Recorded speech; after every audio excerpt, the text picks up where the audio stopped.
Welcome back. As we earlier said, we will be talking about the Egyptian-European partnership and the strong bond and the modernizing of the Egyptian industry and the progress that has been taken over the past 3 years in that particular respect.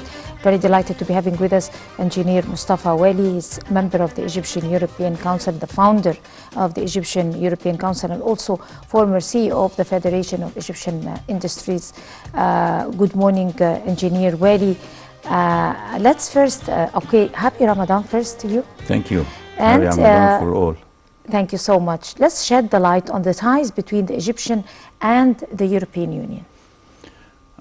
Talking about the ties and the relation between Egypt and Europe in general, and in this case, if we consider the official representation of Europe as a bloc, political bloc and economic bloc, which is the European Union, Egypt was one of the non-European countries which was so close to the whole process since the inception of the development, actually, of how Europe developed after the Second World War to become a real economic and political bloc so far up till now.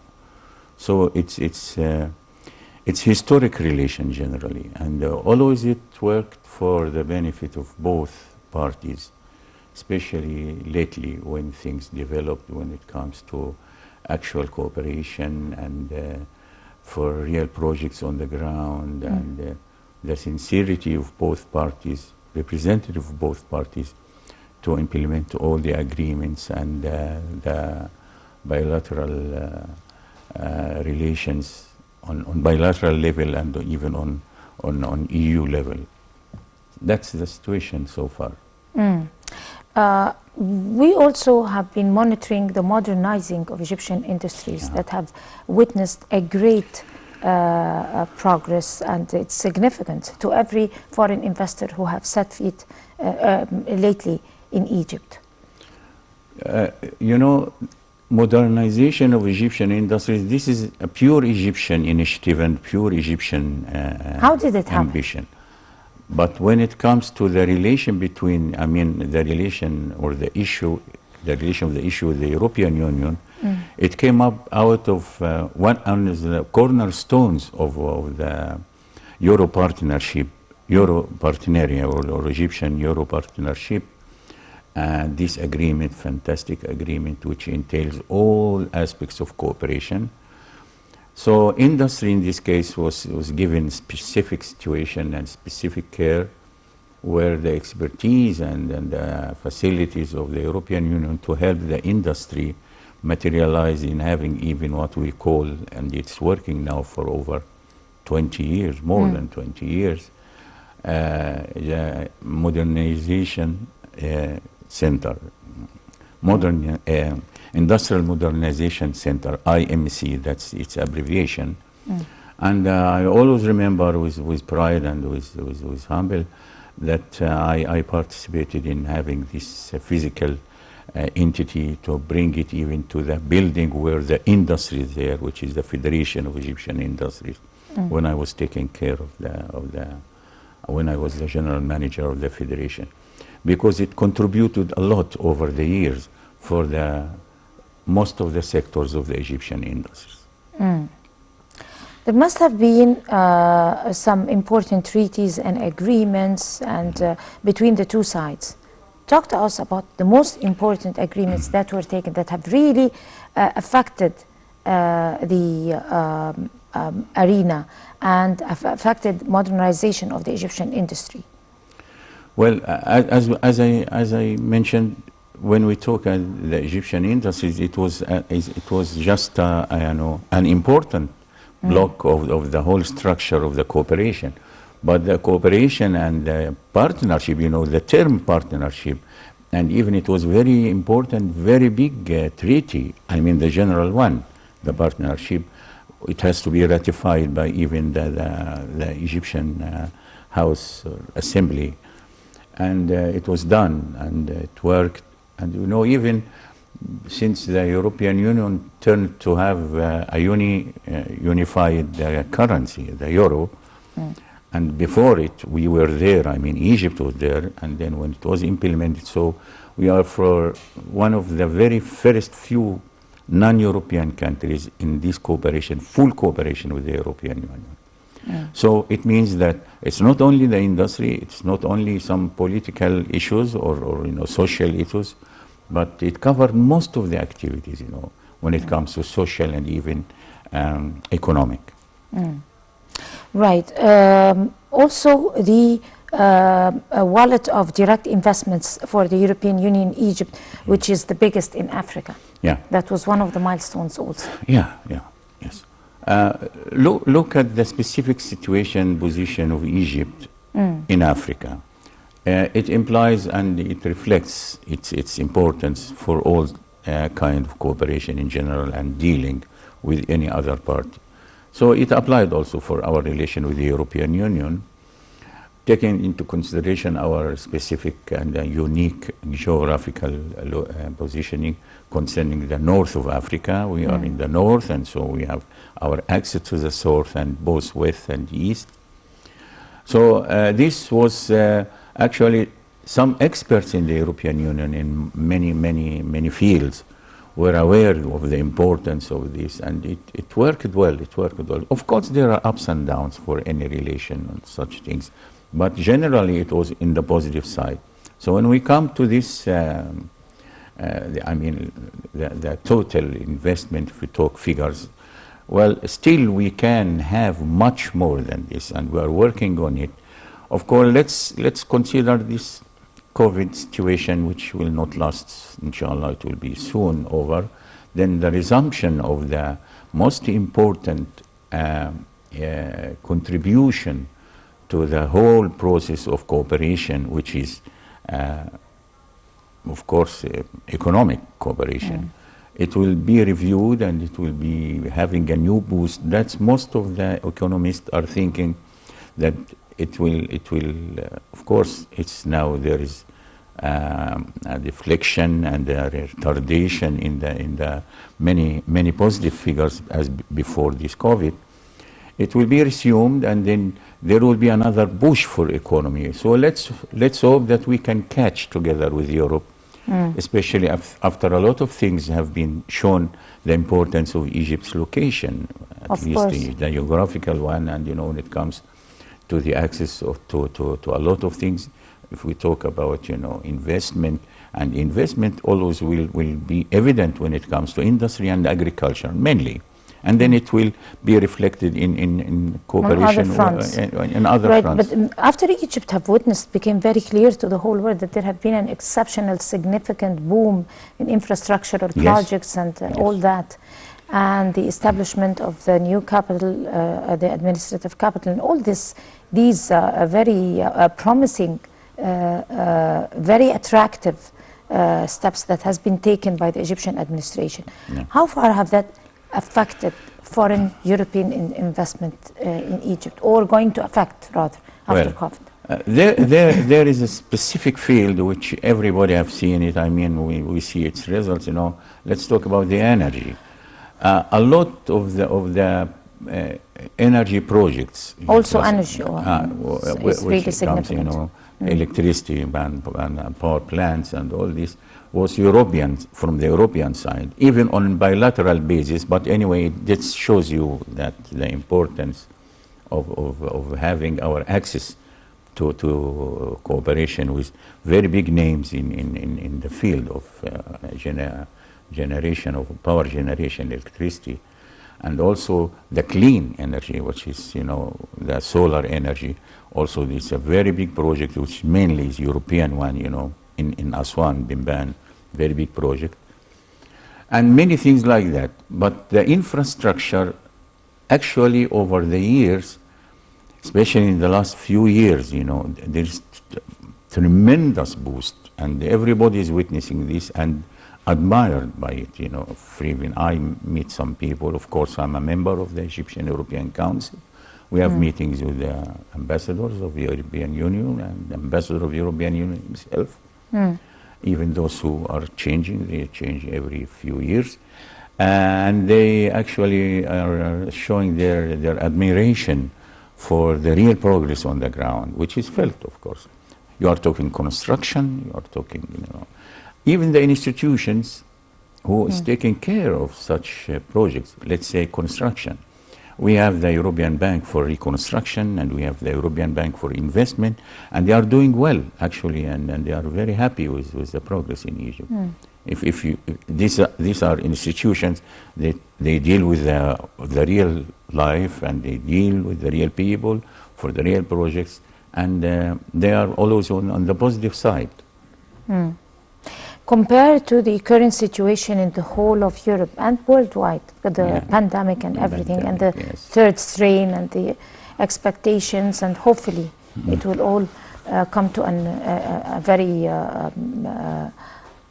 near end. But the situation in Egypt is relatively far more better than in Europe. Yeah. And we have seen what's happening in France and in England and Germany and all that. So how is that reflecting on the European-Egyptian partnership? Is it going to be some, did that evoke some change in plans, like moving some industries, or moving some plans, or moving some projects over to a near, place in Egypt where the situation is relatively way much better than in England and in other parts, or France or other parts of Europe? Well, of course, everybody is hoping. Everyone in the world now, especially now we talk Egypt and Europe in general, that this will be the transitional situation. Soon it will be over. So hopefully, back again to normalcy. The thing is that it showed and proved that Egypt have done so far the best that any country, any government can do to preserve as much as it can, the situation to the best. Even the ambassador of the European Union was very, very impressed with the results which he have witnessed in Egypt, because he came just 1 year ago, and he was around, and he has a lot of talks, and this was mentioned, and he expressed his impression.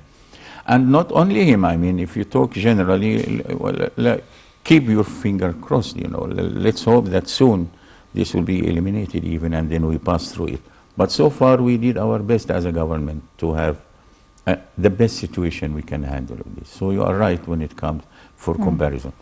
But this is not the essential thing, because everybody is looking that his place will be better. So everybody is looking for his place. Sure.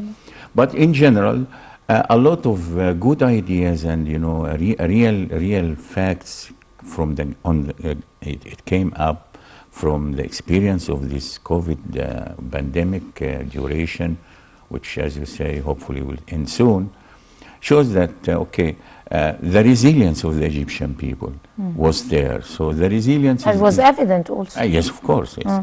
That's actually what's and very geographically important. speaking also. Yes. Which shows the importance of. Yes. So, for example, even the pace of the Egyptian people work, which is materialized into the growth rate. Of course, we were planning for a very ambitious and attainable growth rate of 5.6. And of course, we couldn't make it. Nobody have done it. But anyway, still we are positive. That in itself is a good sign. Keeping in consideration and looking to what we have on the ground, that a lot of real project was implemented within this period. These last 2 years, including this pandemic, which is now over 1 year. A lot of real projects on the ground in Egypt. Look at the projects in agriculture. According to pre-scaled or pre-projected project. Look what happened for this 1.5 million faddan reclamation and Al-Alamein, for example. The construction, yeah. Because it's taken for granted. Whenever you have a construction, then there is development. Simple as that. This is the most evident And also, most impressively, is the health projects and the environmental projects, Yes. which is Yes. adding Yes. gravity to attract foreign investment. Let's also talk about, speaking about the factors of boosting economic partnership. What do you think are the main factors that would attract the European investors to Egypt generally? What do they look at? It's more or less a big matrix, not only one element or one factor. But all working But most together. importantly, they focus on the lack of corruption. Let's also give our respect to the one-stop shop that was taken according to the directives of President Abdel Fattah Sisi, that have been reflected over Egyptians themselves, not only the foreign investors. I was about to tell you that there is a very big phrase and important one, which I mean, it's very self-explanatory. It's, improving the business environment, which makes it, they have the title that doing business with Egypt. That's a slogan in the investment authorities. So improving the environment for investment is an essential thing, And when you talk about improving the environment for investment, it means that you have to tackle all the actual, the existing and the probable problems which can arise through the investment process and eliminate and try to eradicate them and facilitate it. Yes, exactly. More facilitation. Exactly. And this has been done on real ground. It is an ongoing process, because, all right, we are let's be realistic, When you are at work, there is always problems. The only thing that if there is a will, political will and real will to develop and to curtail and correct and push for solving the problems immediately and as fast as you can, this what will build up the confidence by time for more investment to come. This is essentially under this title, which is doing business with Egypt, in this case, investment. That's part of it, But if you look at the other things, is how the main things when we have to materialize this. First of all, that you have to be very supportive, very capable of supplying the energy and the land and any basic materials available. Then it comes after this is the technical assistance, the expertise which will come as investment. But first of all, it's you as the country have to set the foundation first. But also we need to, if we come to know the factors that would attract foreign investment, we also need to know what are the factors that would effect a turn off or chase away the foreign investment from Egypt. Anything other than the opposite of what we say. The lack of care, the negligence, the non-availability of basic requirement for investment. Because real investment is in industry and agriculture. Other things are related to this, commercial, inter-commercial relations and all that. It comes first. You have an industry, you have agriculture, you can export, you are buying, you are selling, and all this. First, you must have this. Of course, service projects are very, very important. But generally, if you concentrate and go through this is at least the experience of those who have preceded us before, in Asia. That was the situation there. How do you see the Egyptian-European cooperation in important files like combating terrorism, which is becoming a common challenge amongst worldwide countries? Illegal immigration and child labor also. Very vital and important, pressing issues and topics. Do you see real cooperation? When we talk about the big threats, not only for investment, it's for the people. If we talk terrorism, for example, then it is not only affecting certain distance, certain aspect. It's you are terrifying the people. Terror. So cooperation in it is an essential, regardless of anything, because at the end it is for the benefit of any parties in cooperation. to eliminate and to minimize and to eradicate the possibility or the probability of terrorist act. And that's what the world is doing now, you know, trying to combat it, trying to get into alliance, to exchange information and data about terrorism and terrorists. So that's essential in a nutshell, and it's globally. But of course, if there is not this, if there is no terrorism, if there is no threat to the normal life, then okay, that's basic situation. If you can maintain it in cooperation with two parties, and in this case it's we, Egypt and the European Union at large, this will be great. There has been earlier before, I mean, right after January 25th revolution, there has been conflict of interest between, for example, Britain and Egypt when it comes to fighting terrorism, and there was some slight differences of how to define terrorism by some European countries. Have this concept been changed entirely? Not yet. I mean, if you talk generally, yes, general, because you know it's not only not to apply, not to take this between Egypt and Britain, for example, or UK. No, it's even across Europe itself. You know, some countries, the definition of it, they didn't. Exactly. It's not exactly resolved. That was not Egypt's problem. I mean, Egypt was not part of the problem. Of course, no. But some countries, they couldn't fully recognize the right definition of terrorism. You know, it took some time even to recognize and to admit that certain institutions, certain factions are real terrorists, you know. I mean, look, for example, this Daesh, it came all of a sudden. They were calling it moderate opposition. Imagine, and then you see. Unfortunately, we still have a lot to talk about, but unfortunately we ran out of time on a promise that you would honor us with another. It's always a pleasure.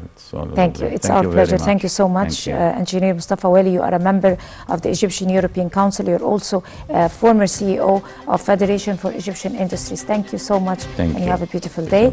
And we're going to go to a short break. We'll come to continue the breakfast show, so stay with us.